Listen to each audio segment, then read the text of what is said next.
was that on question 2, it was, was asking basically about making unique sequences, and this was your setup, right? One thing to recognize is that this could be your setup. Do you see how you have these two A's, big A and little a? That's like saying you have two chromosomes, and on one chromosome is big A, and on the other chromosome is little a, right? That's kind of what that's alluding to. Okay, so when you do meiosis, you know that you're going to split these guys up, right? That's what meiosis does. Yeah. So that you end up, instead of with 46 chromosomes, you just end up with 23, one from each pair.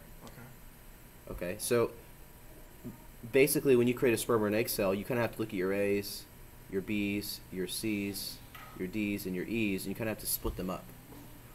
Now, if you think about making 2 cells from each of these, how many different cells can you make with respect to the A's?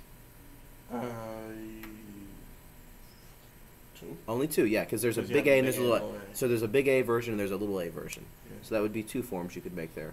How about with respect to B's? 2. And then C's would be 1, and D's would be 2. and E's would be 4. perfect.